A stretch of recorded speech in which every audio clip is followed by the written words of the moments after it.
Eensafi akkasumas haamilee uummata yoo kaaste karaa kafaa'ootiin haamileen akka malee dabala jira, karaa pabaa'ootiin haamileen dabala jira, karaa abaa'ootiin haamileen dabalame jira, karaa biltsiginnaatiin ammoo haamileen baay'ee gad bu'ee jira.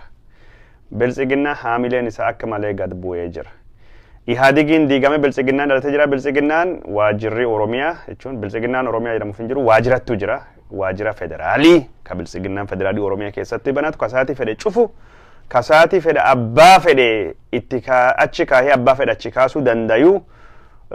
Biltsiginna jechuun koree jiddu galeessaa hin qabne, hojii raawwachiiftuu hin qabne, gumii waliigala hin qabne, ka waan takka hin qabne, ka Oromiyaa bulchuu hin dandeenye, ka Finfinnee irra ramadamtu. Ka Somaalleen akkasitti jira, ka Finfinnee gubbaa Jijjigaatti ramadamu, ka Amaarallee ka Finfinnee irra Bahar Daaritti ramadamu. Ka Benishangulillee ka Finfinnee irra Asoosatti ramadamu, ka Gambeellallee Finfinnee irra Asoosatti Gambeellatti ramadamu, ka Hararillee Finfinnee irra Hararitti ramadamu jechuudha. Biltsiginna tokkotu jira. Biltsiginnaan sun inni biltsiginna mootummaa jidduun galeessa dhaabate. Biltsiginna jechuun sirna federeeshinii kanaan wal falleessu. Biltsiginnaan kun inni biltsiginna jidduu galeessa takki qabu centralize ka ta'u. Biltsiginnaa gosuunitu jira. Biltsiginnaan kunin yeroo ammaan tana waajiri biltsiginnaa kan naannoo Oromiyaa firfirfamaa, faffacawaa, tokkummaa dhabaa, wal nyaachaa, bobooyaa filannoo kan keessatti falmitoonni Oromoo ni mo'atanii yookaan mo'atamuu deemnaa jedhanii burjaajawaa, jaanjawaa, raatawaa jiran. Biltsiginnaan Amaaraa tokkummaan isaa jabaatee cimee walii galanii jechuun maqaa biltsiginnaatiin Itoophiyaa dhuunfannaa, maqaa biltsiginnaatiin jechuun olaantummaa afaan Oromoo naannolee Amaaraati gadaftellee naannolee Itoophiyaa 8 biraa keessatti guguddifannaa, dinagdeen badhaanaa. Biltsiginnaadhaan jechuun biyya sun qabannaa, ideoloojii Itoophiyummaa durittuu deebinaa, mootonni keenya ni faarfama, seenaan keenya ni barreeffama. Wanti keenya hundinuu beekamaa Itoophiyaa gosa feenuu Minilikiin nu dhaame Haayile Sillaaseen bira deeme sana deeffachuu fi karaa ammitti jirru karaa biltsiginnaa malee karaa nu baasa hin jiru. Mana Amaaraa keessatti wal dhageettii, mana Amaaraa keessatti gammachuu, mana Amaaraa keessatti tokkummaa, mana Amaaraa keessatti mirqaana qilleexamaa fi gammachuu guddaatu jira. Karaa suniin onnatanii tokko ta'anii filannoo kan gubbaatti ni mo'anna. Filannoo kan gubbaatti Amaarii mo'ate jechuun Itoophiyaa maqaa biltsiginnaatiin qabannaa dhuunfannaa. Itoophiyaa jechuun Minilikiin bira deeme sun deeffannaa. Ka siidan ammaan tana dhaabbate masara biyyaalessaa keessatti ka Haayile Sillaaseen hin dhaabin, ka Mangistuu Haayile Maariyaam hin dhaabin, ka Abiy Ahmed dhaabi sun Itoophiyaan gosa feenuu dhufaa jirtu. Kanaafuu namtichi kan Dubaay hiriirraa aangoo irraa fudhanna warra Oromoo jala galchine jirra. Isaaf Oromoo walitti naqne jirra. Inni ammaan tan beesii yookaan hundee hin qabu. Gaaf inni jechuun laaffate kanatti nu gurmoofna tokko ta'an aangoo irraa fudhannaa jedhanii akkasiin manni Amaaraa yeroo kana siyaasa warra mataa walitti qabatee tokko ta'anii mirqananii gammadanii qabsoo keenya jechuun galmaan gaachuuf fagoo hin jirru. Injifannoo amma goonfanne kana kan caalaa goonfannee namticha kana harki isaatiin micciirree aangoo fudhannaa jedhanii akkasiin mirqananii deemaa jiran. Kana namiti ka barreesse deeggara ODP deeggara OPDO nam cimaa guddaa ka ture Dr. Derejje Garafaa Tulluutu barreesse. Kana namiti ka barreesse. Xiinxalii kun gamaggamii kun gilgaalii kun ka Kadirooti miti gilgaalii kun ka xiinxalaa Oromoo mootummaa balaaleffatu yookaan mootummaa falmootoo hin taane ka kafaa'oo deeggaroo odoo hin taane xiinxalaa jechuun deeggartoonni ODP yookaan biltsiginnaa waajjira Oromiyaa warri yeroo ammaan kana haamilee warra tuqamtee jechuun Abiyyi irraa fagaatan ka sila Abiyyi gorsuu fi carraaqaa Abiyyiin gorsu warra hin feene moggaatti dhiibee bayan. Waan warri jedhee barreesse dubbatu gubbaa isinitti immoo jira jechuudha. Yeroo ammaan tana manni Amaaraa gammachuu, manni Amaaraa mirqaana, manni Amaaraa qananii, manni Amaaraa aangoo fudhannaa jedhanii Oromiyaa nyaannaa jedhanii jechuun yeroo ammaan tana qarriffaa warra cuftinu gayyaa'ee gororaa mootummaan dhuftu kenna Itoophiyaan gosnu feenu deebine jedhanii warri akkas mirqaanaa jiranitti manni OPDO ammoo maalidha? Wal nyaachaa, tokkummaa dhabaa, walirratti gaarreffachaa. Abiyyiin kaadiree xixiqqoo abaaraa lammaattuu kan na godhe Abiyyiin Alamuu Simee faarrabsaa, Alamuu Simee kaadiree gadaantutu nu godhe, Taayyee Danda'attu nu godhe, Taayyee Danda'a anaa miti Addisuu Araggaattu godhe, Addisuu Araggaa lakkee anaa miti ka akkas nu godhe, Fiqaaduu Tasammaati, Fiqaaduu Tasammaa ka akkan nu godhe anaa miti, Shimallis Abdiisaa, Shimallis Abdiisaa anaa miti. Yeroo ammaa kana qubu walitti hirbuu yookaan qubu walitti qabu maqaa wal balleessuu walitti duulu OPDO'n wal nyaachaa jirti. OPDO'n hin jirtu, OPDO'n duutee jirti maqaa warra dhiifam. ODP OPDO jedhu afaanti na baratee jechuun ekeraa maqaa ekeraatiin yaama jechuun maqaa warra ka ammaan tan jirtu jechuun biltsiginnaa Oromiyaatidha. Biltsiginnaa Oromiyaallee miti dhiifam sunillee dogongoraa. Biltsiginnaa federaalii waajjirri isaa ka Oromiyaa kasaati fedhu cufuu danda'u. na of kolcha yani wallaalaa oola jechuun maal jennaan beektaa kennum si'adhee maqaa Oromoo ka isaan lagatanii bira deemani maqaa Oromiyaa lagatanii jiran maal jennaan sabboonummaan saba Oromoo xiqqeessa jedhee namtichi bira deemee jira maqaa Oromoo ka isaan bira deeman ammoo aadaa tahee afaan amal tahee waggaa 27 kan akkasii waan barannee fi jaalannu jibbinu maqaa Oromootiin waan yaamamuu fi wanni kun maqaa Oromoo itti maxxansine maqaa Oromoo ittiin Oromoomsuuf carraaqna warri ammoo nu Oromoo ta'uun feenu foon saree yookaan foon harree yoo garsiree wal qabanii garum daaraa gangalatanii durii jechuun aadatitti dhaka warra kabuura agartan wayyaanettu dhaabate aadaa Tigraay keessattuu wayyaanee dhaabate baran ammoo jechuun maal masara biyyaalessaa keessatti nafxanyaatu dhaabate warri nafxanyaa maalidha oduu dhaka bu'uura hin kaayinu siidaa Minilikii siidaa Haile Sillaasee Abiy Ahmed jaareef jira siidaa Ahmed ijaaruuf himi siidaa Haile Sillaasee ijaaruuf himi siidaa Minilikii ijaaruuf himi mo'a ambessa kaayinni jedhu mo'a ambessa zemnegede Yihuudaa Nigusa Negesta Itoophiyaa akka jedhu kakijiba sanillee urji mootii Solomoonii fi urji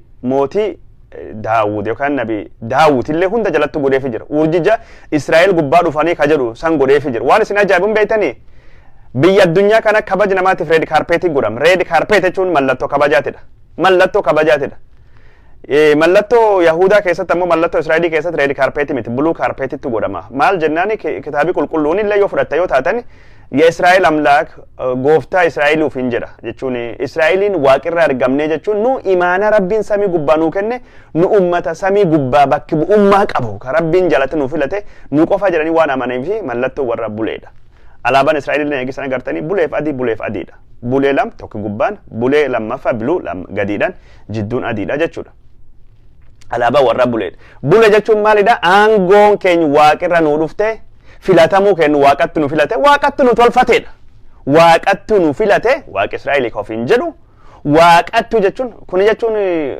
Israa'el akka filatamtu taate jechuun amantiin hundinuun dubbatu amantiin Abrahaamii kedhaman Islaama Kiristaanaa fi akkasumas Catholicism Protestantiin cuftuun irra walii galtedha jechuun warri jechuun kakuu waaqa waliin qabu covenant sun jechuun amantii warraatti rakkoo waan takkaa hin qabu Abiy Ahmed illee nammoo waan nama ajaa'ibuu Haile Sillaaseef maal godhe laf gubbaa kaarpeetii diimaa kabaja hin godheef kaarpeetii buluusan godheef jechuun the imnegede Yihuudaa ስዩሜ እግዚአብሔር ዘነገሰ ነገስት ኢትዮጵያ ስዩሜ እግዚአብሔር ከዋቂ ረሙዳም ከዋቂ በዳሴ ሙድ ስዩሜ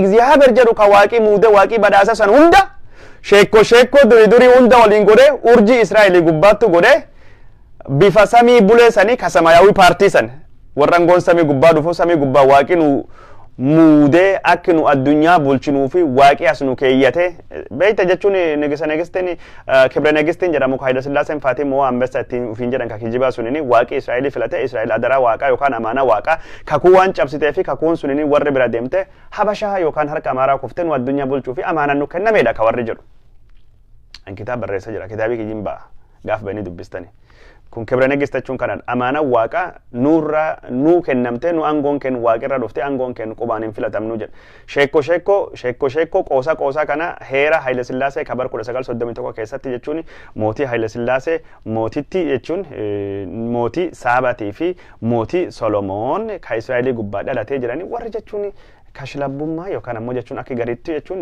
dubartiin tokko deemtee odoo jechuun nikaa hin godhatinu yookaan ammoo waliin fuudhinu jaarsi dhalte jaartiin sun ammoo dhuftee mootii dhalatte mootii goote mootummaan kenna jechuun intal kan irra dhufaa jechuudha intal jechuun karaa halaala hin ta'iniin yookaan ammoo karaa seera hin ta'iniitiin akka naannoo gariitti jechuun intala caabanaa intal jechuun dubartii akka malee dhalti kanattu madda angoo kennati nu Israa'el waaqa gubbaa angoon kennu dhufe jiranii angoo san godhatanii angoo san ammoo ashaagireellee godheefii jira jechuudha dubbiitti deebineefi jechuun angoon samii gubbaa nu dhuftu kun nu beekamtee jirti seenaan jechuun faarfamaan Itoophiyaan kanaan durii qabdi the glorious past ka gos Minilik siida dhaabanii kun kaarma muraaf harka muraan itti waaqatam nu beekamee jira olaantummaan afaan amaaraa jechuun naannoo Itoophiyaa guutuutti barataan tokkini kuta tokkoffaa irraa afaan amaaraa barate nu beekamee jira afaanii amaaraa jechuun naannolee Itoophiyaa hundattuu afaan hojii ta'uu jira nu beekamee jira ilmi amaaraa naannoo hunda deemee hojjechuu danda'a nu beekamee jira federeeshiniin sabaaf sablammii jedhamu diigamee jira diigamuuf deema nu beekamee jira Itoophiyaan jechuun aadaa tokko afaan tokko eenyummaa tokko saba tokko amantii tokko ka duriitti deebuu deema nu beekamu deema warri abdiin guutamee warri kun inni jechuun Abiy Ahmedittu mirqananii gammadanii bakka waan nu barbaannu gayaa jira yoo jedhani ODP yeroo ammaa kana irraa ta'ee gargari faffacaa gargari babbaa'aa jira jechuudha Abiy Ahmed jechuun kaadireen isaa wal nyaattee jechuun kaadireen isaa wal dhabdee garamitti deemaa jirra jedhanii jaanjaanii yeroo jiran kanatti jechuun quba walitti qabuutu jiran jechuudha. ODP yeroo ammaan kana akkuma dhiyoo sanitti bakka sadiitu qoodamtee jirte jechuudha. Tokkini bakka warra Abiyyi deeggaru warra Biltsiginnaa ka Amaaraa kanatti nu wayyaa jedhanii ODP jechuun nafxanyaa pilaas jechuun hiddi dhiigaa nafxanyaa qabanii ka jechuun Oromoo akka farraa akka diinatti ilaalanii ka achi keessatti ODP keessatti goobe. ODP miti maqaa warra Biltsiginnaa waajjira Oromiyaa ka Biltsiginnaa ka achi keessatti goobe warra sanii jechuudha. Warri lammaffaan jechuun karaan kun karaa nu baasu karaa sabboonummaa Oromootti nu baasa maqaan nu duri dhaabanneef illee alagaa nu dhaabatullee maxxanee taanee aadaa Tigraay dhalannullee maqaan keenya ka gaaf suniyyuu OHDD yookaan dhaadhi'uu dhaabba dimokiraasummaa uummata Oromooti achiin duba jijjiiramnee gaaf of beeknellee jechuun gaaf nam taanee waggaa tokkoon dur dhalannullee ODP Oromoo Democratic Party of hin jenne amma maaltu dhufee jennaan tokkoffaa nafxanya jalattu gallee maqaa jala jijjiirannee Biltsiginnaa taanaa jedhee warri amanuu jechuun akka tiim lammaa faati wanni kun hin fudhatamneef tiim lammaa sun amma cufaayyuu harcaasaa jiran gabaas BBC kalee dhageettanii jiran tiim lammaa ofirra dhidhimsaa boollan naqaa jiran ka sadaffaa ammoo tiim lammaa fi tiim nafxanyaallee jidduu bakka dhaabatu waldaalee tiimii lamattu jira tiim lammaa garee lammaa jechuudha garee sabboonummaa Oromoo haqxa hedduu dhaadessu duri wayyaanni nu dhaabattullee jechuun ammatti Oromoo tajaajiluu qabna dhalannee jirra akka haarawatti Kiristinnaa kaanee akka haarawatti Oromoo kakannee jirra amanamummaa kan wayyaanni irra gara Oromoo finna Oromoo tajaajila warra jedhutu jira warri garee lamma jechuudha. Nu jechuun akki nuti dhalannee rarraatuudhaan maxxanneedha jechuun duri wayyaanitti nu dhaabate amma kan ammoo Amaaraa tajaajiluu nafxanya tajaajiluu qabnaa ka jedhu ka amanutu jira. Nafxanya jedhama tiimiin kun tiim nafxanya jechuun abbaan yookaan mataan itti Abiy Ahmediiti Abiy Ahmed Addisuu Araggaafaa jechuun Fiqaaduu Tasammaa faati tiim nafxanyaan kun inni yeroo ammaa kanatti jechuun karaa nafxanyaatti nu baasan ka tiim nafxanyaa fi tiim lammaa yookaan ammoo garee lammaatiif garee nafxanyaa jidduu ta'uu dadhabeetu jira jechuudha ka garee nafxanyaa keessa inni faatu jira Daani'eel Kibrati faatidha ka Daani'eel Kibrat uummata miliyoonii 50 caalsifatee fudhatu jechuudha ideoloojiin jechuun ammoo ergaa warra dhaamsi warra hoggansi warra Daani'eel Kibrat irra dhufa Daani'eel Kibrat Abiyyiitu fida Abiyyi ammoo qabaate namatti hin fida beekan Daani'eel Kibratidha hayyuun Daani'eel Kibratidha Abiyyi akkasiin deema jechuudha. Abiyyi waangoo sunittuu jira Abiyyi waan sun jala fuudhee fidaa jira kalamaan kan jechuun tiim nafxanyaa fi tiim lamma jidduu ta'uu danda'a ammoo qoqqoodamee faca'ee ayyaallallattuudhaan kan jiddu galeessattu jira warri kun sadeenuu wal dhabee jira yeroo ammaa kana garba hin beekani jechuun manni Amaaraa tokko ta'e manni Amaaraa mirqaan kanatti manni OPD faffaca'ee didiigamee jira akkam goonaa ka jiru gubbaatti tarsimoo gubbaatti wal mari'achaa jiran tarsimoo warri Oromoo ittiin mo'achuu deemanii tarsimoo kana Abiyyi illee fudhatee jira namni dhiyeesse jechuun Dr. Alamuu Simeeti Dr. Alamuu Simee kana jalqaba inutti dogongoree jedha injifannoo qeeroon injifannoo ODP'tu injifate ka bilisummaa nan baase ODP'dha ka jechuun waan kan hundaayyuu godhee wayyaanee manattu galche ODP'dha kanaafuu mootummaan ka ODP'ti lafti ka ODP'ti biyyiti ka ODP'ti qeerroo jechuun wanni jedhama hin jiru kanaafuu filannoo kana mo'achuu fi ODP'n ammaan tanatti jechuun Biltsiginnaan waan biyyi jedhamu kadhaalee qabu kan hundaayyuu itti fayyadamuu qaba resoorsi biyya resoorsiin biyya kun maali nama hundaayyuu horiin bitachuu maallaqa qoodu hojjata mootummaa Oromiyaa hundaafiyyuu man isinii kennina kondominiyeem isinii kennina jedha man qoodu mana yookaan bakki manneen itti ijaarratan isinii qonna mana qoqoodu sadaffa ammoo jechuun bakka ummati Oromoo jechuun mirga jedhan nu dhibet humnaan bakka sabboonummaan nu dhibet kan akka Wallaggaa humnaan awwaalu humnaan ijjeesu ukkaamsu akka Wallaggaa godhaa jiran akka Gujii godhaa jiran akka Booraan godhaa jiran kana doktorii warra guddaa Alamuu Simee faattu wanni godhe Abiy Ahmed faati irratti mari'atanii Abiy Ahmed Daani'eel Kibrat irra dhufa Daani'eel Kibrat Abiy Ahmedii fi Alamuu Simee achiin dubatti OPDO itti gabbuusanii namni ammoo waan kana akka malee harka dhawuu jiru warra jechuun hannaan akka malee hannaanii matam ka OPDO keessaatii fi warra jechuun nafxanyaa plus jechuun garee nafxanyaa ka ODP keessa jirtu kanatti waan kan qabatee ittiin deemaa jira jechuun man qoodna jechuun hojjataan Oromiyaa keessa jiru hundinuu jechuun filannoon kun filannoo man argachuu yookaan man dhabuutidha filannoo warra akkasa nu filannoo jechuun filannoo nama falmitoonni Oromoo filannoon kun inni filannoo Oromoon itti kabajamu yookaan itti kabajamuu dhabuudha filannoo jechuun gaafin Oromoo beekamtii argamuu baattu filannoo federeeshiniin diigamuuf jiraachuuti filannoo heerii kun jechuun hojii irra oolu yookaan hojii irra ooluu dhabu filannoo jechuun Oromiyaan diigamuu miti kan jennu warri garaa akka isaan itti fireem godhan Alamuu Simee hojjettoota walitti qabe hojjettoota Oromiyaa warra gurguddoo waan inni jedhe filannoon kun filannoo man argachuuti yookaan man dhabuuti jedha rabbi man isaa dhowwuuti am garaan qabata filannoon kun filannoo hojjettoota Oromiyaa walitti qabanii filannoon kun isinii fedhu murteeffadheedha filannoon kun filannoo kondominiyeemii argachuu yookaan kondominiyeemii dhabuuti. Filannoon kun filannoo kondominiyeemii argachuu kondominiyeemii dhabuuti. Laf man jireenya argachuu yookaan man jireenya dhabuuti. aballi durgoo argachuuf dhabuutidha. Yoo isinii jechuun filannoo kan ammoo atamtan mootummaa dhabuu deemtanii, hojii dhabuu deemtanii, durgoo dhabuu deemtanii, man dhabuu deemtanii, kondominiyeemii dhabuu deemtanii, horii dhabuu deemtanii, durgoo guyyaa guyyaan argattan dhabuu deemtanii, Jawaar boolla dhidhimatti san isan balleessadha. Jawaar jechuun kaafaa'uun isan balleessadha. No, wanni balleessan takka illee hin jirtu. Oromiyaan jechuun ka Oromooti. Maqaleetti hin galtanii biyyi biraa hin qabdanii biyyi kan wajjin qabna hin beeknedha. Nu jechuun Oromiyaa wayyaa qabdu nam hundaa taatu goonaa malee biltsiginna balleessuuf miti jechuudha. Hojjetaan biltsiginna kan inni beeku qabu siviil sarvaantiin Oromiyaa hin tuqamu jechuudha. Siviil sarvaantii Oromiyaa jechuun Jawaar kabira kalaqee guyyaa tokko dhiibatee dhalee as gadi hin fidu. Hojjettoonni Oromiyaa hin tuqaman. Hojjetaan barsiisan Oromiyaa hin tuqamu. Waraanii poolisiin jechuun ka ogummaa hin qabne ka hannaan achi keessa seenee ka daba hojjetee ka yakka hojjetuma murtiitti hin dhiyaata malee warri bal'aan biraa hin tuqamu. Hin tuqamu. Kunin jechuun alamuu simee faati filannoon kun filannoo kondominiyeemii filannoon kun kondominiyeemii argachuuf dhabu filannoon kun man argachuuf dhabu lafa argachuuf dhabu filannoon kun durgoo argachuuf dhabu jedhe jechuun waa'ee garaa godhaa jira. No, filannoon kun inni durgoo miti. In fact yoo amma kana jechuun Oromiyaa saamichi nafxanyaa saamichi wayyaanee irraafee jennaan opiidiyoon amma jirtulleen haalii warri isaan qunnamuu danda'u haala amma kana caalisanii tolu deema. Haala amma kana keessatti isinii tolu deema. Birookiraatii taatanii waliin isa sodaatanii hin jirtanii hojii mootummaa qabaatanii jennaan hayyummaa qabaatanii waliin isa sodaatanii hin jirtanii tajaajilu ummata keessan feetanii waliin isa sodaatanii hin jirtan yoo hannaan ka deemtan taate yoo yakkaan ka deemtan taate yoo balaan ka deemtan taate yoo hannaan ka deemtan taate yoo ummata Oromoo irratti hamtuu dalagdan qofa kan sodaachuu qabda wanni isa sodaachuu hin jirtu. Oromiyaa nam hundaafiyyuu taatu Oromiyaa kan caalu wayyaa qabdu. Oromiyaa jechuun alagaan hin sabni Oromoon uf bulchu.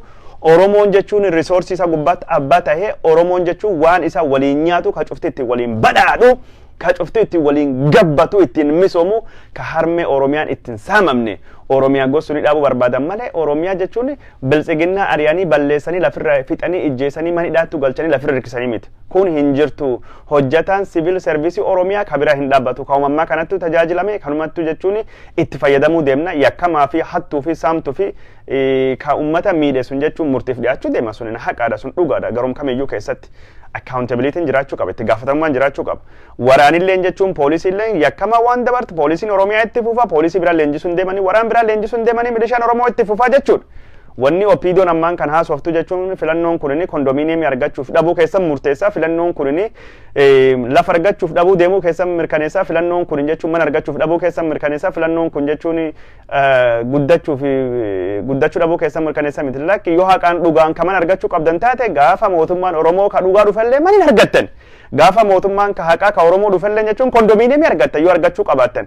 Kondominiyeemiin qotee bulaan Oromoo jechuun nafxanyaa wajjin wayyaanee wajjin ta'ee saamamee isin qofti ittiin badhaatanii isin qofti ittiin hin gabbatin malee hin argattanii miti dubbiin. Dubbiin jirtu Oromoon cufti waliin badhaadhuu qabaa jechuun abbaan lafa jalqaba haqa qabaa abbaan lafa dhugaa qabaa buqqa'uu hin qabu manca'uu hin qabu saamamuu hin qabu ijjeefamuu hin qabu seenaan isa baduu hin qabu eenyummaan isa baduu hin qabu lafisaatiin alagaa waliin taatanii Oromoo saamtanii fi badhaadhuu hin qabdanidha malee isin lafa argachuu hin qabdanii guddachuu hin qabdanii jiraachuu hin qabdanii miti. In fact kan caala duroomuu deemtanii kan caala badhaadhuu deemtanii saamichi alagaa hafee jennaan wanni kun cuftinu liqimsa Oromoo horii Oromoo taati jechuudha. Yoo Oromoon waliin jiraachuu barate Oromoon wal gargaaru wal tajaajiluu barate waan guddootu jira jechuudha. Wanni isin amma qabdanii kaamma cala guddachuu deema malee diqqaachuu hin deemu jechuudha. Kanaafuu biltsiginnaan jechuun amma horiin nam qabu feeti lafaan nam qabu feeti kondominiyeemiin nam qabu feeti waan kana ija banannee dur dhaabannee falminee jechuun wanni kun kijibaa ta'uu agarsiisuu deemuu danda'uu qabna jechuudha. Biltsiginnaan akkuma isinitti jechuun bakka sadii afuritti qoodamte jechuun quba walitti qabdee jechuun wal miidhaa wal arrabsaa jirti kun ammoo tokkollee warra hin baasu dhugaan Oromoo jechuun dhugaan Oromoo ni mo'ata dhugaan ni qallattii malee ni citti gaaf tokko dhugaan mo'atu hin ooltu jechuun. Biltsiginnaan yeroo ammaa kana wal nyaachaa jirti. Biltsiginnaan yeroo ammaa kana bitittinnaawaa jirti. Biltsiginnaan yeroo ammaa kana filannoo kana hatuuf qophaa'aa jirti. Filannoo humni ka jedhu ka dura sun filannoo hatuudha. Jechuun ka Dr. Alamuu Simee Faatii haasawan ka jechuun gurbaan Finfinnee jiru kantiibaan kullee ammaa kan jechuun biltsiginnaa caal biltsiginnaa tahee jira gabbahee. Maan jedhan hanni lafa saamichi lafa dhuunfachuu fi inni saamichi lafa biltsiginnaa keessa inni dhokatuuf. Lafa Oromoo cabachabee shirishaaroodhaan jechuun jimlaadhaan gurguree fixe saamichi lafa sun dhokfachuuf amma kana Abiyyi jalattuyyuu aduu Abiyyiin isin feene rarra'ee jalattu maxxanee jechuun maxxannee hamaa ta'ee mul'achaa jira jechuudha. Malli biraa jechuun humnaan qawween filannoo saamnadha. filannoo saamne nama humnaan ijjeesnedha. Humnaan fudhannaadha. Korojoo saamuuf qophooftee jirti. Kanammoo jechuun korojoo saamuun hin tamarara guddina itti jira. Hattuu sangaa abbaattu eeggata, hattuu korojoo sabattu eeggata. Hattuu korojoo sabattu eeggata. Hattuu sangaa abbaattu eeggata, hattuu korojoo sabattu eeggata. Oromoon jechuun injifannoo isaa jechuun ni eeggata. Akkuma wayyaanee dur dhaabbatee jechuun odoo qawwee hin sodaatinuu jechuun injifannoo isa bakkaan gayate ka korojoolee eeggate bakkaan gayata jechuudha. Ammaan ta'u wani dhagaa jirru mee Abiyyi dhageeffadha haasa salaala. Ijjeesuuf akka inni qophaa'ee jiru filannoo kana karaa fedheeniyyuu saamee jechuun mo'achuuf akka inni jechuun qophaa'e argaa jirra. Abiyyi bakki lamatti haasa lam dubbate dhiyoo kana. Tokko jechuun walda dargaggootaa Finfinnee gubbaatti dubbate jira. Sagalee kenna malee falmitootaaf lubbuu keessan hin kennina. Ijjeesa hindu'ina ijjeesuuf qophaa'ee jira jechuun sagalee akka inni hatuuf qophaa'e argaa jirra. Hindu'ina wal dubartoota illee gubbaatti amma dhiyoo walgahii dubartoota gubbaalleetti dhufe ijjeesuu fi jechuun du'uu fi hin qophaa'ina sagalee kenna malee. Namtichi kun maaliif ijjeesuu dubbate? Namtichi kun maaliif du'a faarsa? Ijjeesuuf akka inni qophaa'ee sagalee kana saamuu fi sagalee kana hatuu fi ilma abbaa gadaa of hin jedha malee kaayyoo abbaa gadaa waan takka illee hin qabu ijjeesuu fi saamuu fi filannoo kan waan hundaaniyyuu irra turuuf akka inni qophaa'aa ta'e ka agarsiisu. Abdii kutannaa isaa ka agarsiisudha. Abdii akka inni dhabe agarsiisudha. Siyaasa Oromoo keessatti humni hin taatu, ijjeechaan hin taatu, saamichi hin taatu, wal ijjeesuuf bakki hin jirtu. Kan itti himame jalsa raramee gaaddisa hoggansa Oromoo fa keessallee dubbiin wal ijjeesu Oromoon hin qoqqoodam jedhanii Oromoo qoqqoodu kun amantiin jechuun hin qoqqoodam jedhu amantiin Oromoo qoqqoodu kun ijjeecha waniin dubbatu kun dhaabachuu danda'u qabdi. Waan kana jechuun gaaddisa hoggansa Oromoo fa gubbaatti Jawaar Faalleen boordii filannoo gubbaatti ummata sodaachisaa jira. Ijjeecha dubbachuun ummata intimidationidha. Kunichi ummata sodaachisuudha. Waa'ee ijjeechaa yeroon amma kana dubbatamu filannoon kun in fact filannoo jechuun odoo waliin ijjeesne karaa nagaatiin aangoo walirraa fudhachuu jechuudha. Ijjeecha maaltu fide? Wal roorrisu maaltu fide? Wal doorsisu maaltu fide? Wanni kun dhaabbachuu danda'uu qabdi. Wal ijjeecha dubbiin jettu ta'uu hin qabdu. Wal ijjeechaan bakki kanatti dhufuu hin qabdu waan akkasii Abiyyi dhaabuu qaba. Abiyyi wal ijjeesna gabbahee dubbatee jira gurbaan isaa jechuun tokkine jechuun ergamaan isaa jechuun filannoon kun murruqii ta'uu deemaa jira. Filannoon kun wal gatu deemna, lafirra wal haxaa'uu deemna, wal balleessuu deemna, dhiig wal dibachuu deemna jedha aktivistiin tokkin sooshaal miidiyaa gubbaa gabbahee dhiyoo kan dubbate jira. Murruqii gos kamii takka illee hin feenu, wal galaafachaa gos kamii takka illee hin feenu, dhiig wal dibachuu gos tokko hin feenu. Oromoon dhiig wal dibachuu hin qabu, dhiig wal buusuu hin qabu. Sabii Itoophiyaa tokkoyyuu filannoo jechuun akka dhiigii hin dhangalaane, akka dhiigii hin buune, akka jechuun nami dhiig walii hin dibanne, waliin ijjeesne karaa nagaatiin aangoo walii dabarsan jechuudha. Bakki karaa nagaatiin aangoo walii dabarsuu keessatti wanni Abiyyi waan dhiigaa wal galaafachaa haasa'uufi hin jirtu. Namtichi kalee akka malee faarfamee jechuun kalee jaalatamee kan namni hedduun jechuun Muusee akka nabi Muusatti Itoophiyaa ceesisa. Akka nabi Muusaan jechuun warra Israa'eloota Misrii keessaa karaa jechuun galaana Mediteraanii qaxxaamursiise, galaan diimaa qaxxaamursiise jechuun gama wanni sanittu geesse. Gama galaan diimaa qaxxaamursiisee akka gara biyya Falastiinitti ceesise. Nu ceesisaa jedhamee ilma abbaa gadaatii jedhamee faarfamee ture. Mootii ufiin jedhoo faarsee ture. Namtichi jechuun kalee jechuun nu ceesisaa kan illee maqaa ofii baase. Ashaagireen hin baasneef ashaagiraachuu halluu jedha ashaagiree jenneen. Ashaagiree ufiin jedhee ceesisa jedhu harri jechuun ceesisuu dhiisa jechuun wal ijjeesna wal fixna hin dhumatina jedhee namatti roorrisaa nama sodaachisa jechuudha. Nami jeesuun jechuun mallattoo mo'atamuu isattuu jedhe. Magdal mashanaf no sattu jedhe nami jeesu roorroo kun filannoo dimokiraasii afaan dimokiraasii keessa hin ijjeefamina dhiigi keessan hin dhangalaa'ini lubbuu keessan hin kenninan haasaan gos kana jechuun bahuu qaba filannoo keessa. Filannoo waliin nu barbaachiseef akka nu waliin ijjeesne filannoon akka dhiigi waliin dibannee fi kana haasaa ashaagiree kana haasaa filannoo jechuun keessatti wal ijjeesuu deemna wal fixuu deemna lubbuu keessan hin kennina haasa'e kun haasa barbaachisu miti. This is an act of intimidation. Sodaachisuudha. Filannoo kan na filadha yoo san hin fille isin ijjeessa jechuudha. Dhaamsi biraa hin jiru. Filannoo kan dhiiga walii dhangalaasuu deemna yoo an hin filamne jechuun yoo an hin jechuun bakka aangoo naa maltu hin arganne jechuun aangoo walii kennuun hin jirtudha. Namtichi kun fedhii Amaaraa qabaatee miti, fedhii Oromoo qabaatee miti, fedhii waan takka hin qabu, fedhii aangoo qaba, machi aangoo qaba. Bakka tokkotti waan ashaagireen dhiyoo kan jirtu argee jechuun koflaa ture waan tokko sun lama isinitti himuuti. Ashaagireen waan jedhee dambooba gaarii qabaadhaa jedha. Dambooba gaarii jechuun hawwii milkii gaarii qabaadhaa jedha jechuun waan gaarii ani gorsisa beekta jechuun kan waan gartee namaan dammaqsan jechuun kan nama mootiiveet ittiin gugguran namaa ittiin haamilchiisanii haamilee kennaniif jechuun akka namni hojjetu godhan akka malee gaarii ture. An bashaasha daladhee jedha. Bashaasha jechuun miilan deemaa jedha. Garuu takka miilan deem jedhee yaadee hin beeku jedha. Miilan deema ammoo takka miilan deem jedhee yaadee hin beeku. Yoo haadhii dukkana ergattu jedha. Yoo haadhii suuqii deemi waan takka naa bitu barbaree naa biti zayitii naa biti shunkurtii naa biti jettee na ergattu jedha. Mankeen irra jechuun irri kaayaa jedha. Akka nama makina qabu jedhee oofedha. Suuqiin bahee achi fireenaa qabee makiinaa kee dhaabee jedha. Keessa seenee meeshaa kee fuudhee achiin dubatti ammallee gadee jedhee oofee jedha. Anta akka jechuun jedha. Akki nama miilan deematuuf yaadeen beeku makiinaa oofee deemaa jedha. Makiinaa hin qabu garuu yaadan makiinaa oofaa. Makiinaa oofaa deemee jedha. Mani kiyya jechuun moosbooldi hin qabnu siree madabii gubbaa raafaa jedha. Takkan akka nam siree gubbaa raafee of hin beeku jedha. Yaadan ganam ka'ee jennaan moosbooldi kiyya xafaa jedha. Moosbooldi kiyya xafee ansoolaachi kaahee birdilibsii kana jechuun ka Dabra Birhaanii jedha. Ka Dubaayii kan achi kaahee maal dadachaasee babbareechee maal godhee akkasiin deema jedha. Hawwii gaarii qabaadha dammoo gaarii qabaadha jedha nam gorsa dhagaa jechuudha. Waan gaarii gorsi akkasii garuu mootummaa keessatti ammoo jechuun makiinaa ooftaa jedhee filadhaa miti jechuun qabaatamaan hojii lafirra jiruuni hojii mul'ataadhaan nama hogganuu danda'uu qabda. Tokkoffaa yaada qulqulluu yaada balchaatiin yaada mo'ata jettu sun gaffiddee yaada irratti namni beekumsa irratti hayyooma qarooma mala tarsimoo irratti si deeggara jechuun yaada mo'ata ka jettu sun yaada gaarii qabattee fiddee yaada fiddee yaada irra si deeggaran yaada min qabdan yaadi bilchiginna yaada nafxanyaati yaada kafaa'ufa jawaarfa abaa'ufaattuu qaba bilisummaa oromoo walqixxummaa maalii warratti yaadi qaba kuftee jirta jechuudha. Kalammaffaa kasi baasu jechuun hojiidha mul'atadha waan qaban malee waan akka makiinaa yaada jettee akka ijoolleetti hin taphattu miti. Sun tapha ijoolleetidha yookaan tapha hafuura ta'uu ni mala.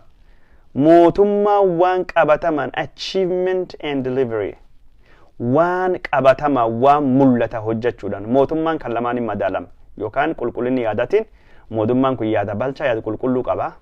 Yaadi kun jechuun gaaf tokko hojii irra oolaa yookaan ammoo hojiidhaan actioniidhaan deliveryidhaan suni mootummaan waa kan lamaan jechuun ta'uu danda'a. Abi jechuun waan kan lamaan keessa jiru abjuu keessa baatee jiru jechuun hawwii qofaatiin ummata jechuun hawwii sooruu qofa osoo hin taane qabatama waan jira dhugaa dubbachuun kan furuu dandeenya rakkoon kana kun hin furamti kun ammatti hin furamtu kun jechuun mala walxaxaa barbaacha ammaan tana abdii jechuun yookaan hawwii nam sooruu qofaa miti jechuun in fact abi rakkoon kan tokkini inflated expectation namni waa hedduu sirraa eega nabiyyi isin jedhee kan uumtee waan cufaayyuu fiqira hashanni faalettee rakkoo Itoophiyaa walxaxaatti diqqeessitee simplify gootee sirra mala sirra fala sirra jechuun furmaata eeganii furmaati sun dhufuu dadhabee jennaan namni abdii sirratti kutate nabiyyiin kahaadidha nabiyyi miti kahaadidha kahaadii nabiyyino yewushat nabiyyino abashaalleen sin jechaa jirti oromooleen ilma abbaa gadaa sirraa kaastee ilma abbaa garaa sin jettee jirti kun cuftuu maani expectation jechuun manage godhuu dadhabuudha. Expectation is the mother of all disappointments at faranjin. Hedannaan mufannoo dhalaa jette. Mufannoota cufa haatiisi hedannaadha jedhan. Kan namni akka malak sinadatu karaa kijibaatan akka namni sinadatu nama miilan deemuun makiina yaadan oofachuun hin taatu. Nama madabii gubbaa rafuun madabii kan kee jechuun yaa madabii gubbaa raftaa madabii kanirra ol guddadhi waan bira godhadhi malee masboldi gubbaa rafaa jedhi yaadin jettuun. Beela waan jechuun quufaa jiraa jechuun quufe jedhi yaadin jettuun bilchiginna namoon akkasii fakkaata. Ummati Itoophiyaa miiliyoonii 9 beelaa yeroo ammaa kan jirutti badhaatanii jirtanii badhaani jedha yaada noo yaaduu qofaa miti. Garaan jechuun wafidi hin nyaaddaa jedha yeroo hundaayyuu. Waanum fedha kaallee tanan dhakaa nyaanna jennaan ilkaan inni mari'attee garaan qabatama waan nyaatu barbaada malee bilchiginna jechuun an quufee namni jechuun quufu baa hin jiru. An badhaade jedhee badhaadhummaan hin dhuftu hojiidhaan badhaadhummaan waan gos kanatti hin dhuftu. Kadhumaa jechuun waan dhumaati wanni gabaabduun kana. Bilchiginnaa yeroo ammaa kana abdii kutatee jira. Bilchiginnaa yeroo ammaa kana jechuun filannoo Oromiyaa keessatti mo'atamu Amaarii naannoo Amaaraa mo'atamee bilchiginnaan Itoophiyaa guutuu Kaamaaratti fudhachuu deema waan jedhuun sodaatee Abiy baraaruu ga'ee jira. Horiin lafaan maallaqaan humnaan ummata bituu fi ummata roorrisuu fi ummata sodaachisuu fi sagalee ummata argachuu fi carraaqaa jiran. Kaayoo ummata ittiin diigan jechuun kanaan dura Harargeen jechuun gabbaya ilaalcha gabbaya jechuun dhungadda harki dhawaa fi sagaleen kenninaa fi jedhee namicha dubbateen hin taaneni. Amma ammoo jechuun gaaf sun maali warri gaaf sun jedhe seenaan Harargee hin himamne seenaan kenna awwaalame seenaan kenna dhokatame seenaan jaarrabba gadaa seenaan hayyoota Harargee dhokate akkas tahee jedhee odeeffamaa ture. amma jechuun biltsiginnaan oduuf bira fidee jira. Oromoon gara Salaaletti qajeeluttu jirti, gara Shawaa Kaabattu qajeeluttu jirti jennaan goobanaan goota jedhanii qabatanii gad dhufanii jiran. Amma dubbiin goobanaan goota moo goota miti nuun falmisiftu. Falmii siyaasaa keessa nu galchanii jechuun kun amma waldhabbii seenaa fiduu fedhan. Durii waldhabbii afaanii fiduu fedhan. Loqodnii kennu waladda. Akkitti haasofnu waladda. Jechuun gandii kennu waladda, ollaan kennu waladda, naannoon kennu waladda, afaan kennu waladda. Jedhanii jechuun Oromoo durii waan akkasitiin qooduu fedhanii amma ammoo seenaan kennu waladda fidaa jiran. Har'i jechuun Salaalee deemuttu jira jennaan goota jechuun jedhanii goobana daacee qabatee fidee tokkini jechuun ajandaa uumuu barbaada. Nu dhagayaa seena goobana daacee, seena Taddee Birruu, seena Hagarii Tulluu, seena Hayilemaariyaam Gammadaa, seena Oromoonin furannaa. Waa'ee seenaa yeroo wal falminu miti. Seena Oromooti miti seenaan kennu guututti nurraa hatamee nafxanyaan harmamuraaf harkamura nurraattu faarsitee Minilikiif siida dhaabuu jirti. Waan seenaa dhiisa kunin karoora Oromootiin diiguti. Seena bor teenne sirreeffannaa bor seenne bocannaa. Seenaan Arsii hin himamne, seenaan Harargee hin himamne, ka Boorana hin himamne, ka Gujii hin himamne, seenaan Gadaa hin himamne, ka Arsii hin himamne, ka Shawaa hin himamne. Gootummaan ilmaan Shawaa hin himamne. Ilmaan Shawaa jechuun gootummaa warra jechuun gootummaa akka malee guddaati. Gootummaa Oromoo kamiitu qixaahu malee gadii miti. Nafxanya warra nurraa ittisaa bahee gariin dogongoraan nafxanya tajaajilee jira ammoo gariin nafxanya bara dhibba hedduuf dur dhaabbatee jira. Seenaan Waldoo, seenaan Wallaggaa, seenaan Harargee, seenaan Gujii, seenaan Iluu Abbaa Booraa tokkollee hin tuqamne waa'ee goobana rabbiif jedha. Hin falmina hin barreessina. Warri goobana faarsaa faarsutti itti dhiisa. Maaliif goobana faarsuuf odoo hin taane maqaa goobanaatiin Oromoo jechuun gargari qoodudha. Oromoo wal dhabsiisudha. Oromoo gargari fooyudha. Oromoo walitti buusudha. Maal Oromoon ittiin wal dhabu tokkummaan siyaasaa dhaabbate kan amma jechuun diiguu fi ka goobanaa jechuun faarsuu barbaadu goobanaa faarsuu jalatti don taanina tarsiimoo biltsiginnaati, tarsiimoo nafxanyaati. Oromoon seena irratti wal dhabaa. Oromoon jechuun hayyoota gootota irratti wal dhabaa jiranii waan akkasii godhuu jiranii. Kanaafuu isin jechuun waan goobanaa jedhamu kana waan hayyuu abaluu jedhamu kan dhiisa. Harargeen goota qabdi, Arsiin goota qabdi, Baaleen goota qabdi, Shawaan goota qabdi, Booranii goota qaba, Gujiin goota qaba, Wallaggaan goota qaba, Iluun Abbaa Boor goota qaba, Harargeen goota qaba, Walloon goota qaba, Raayyaan goota qaba, Goojjam Oromoon goota qaba.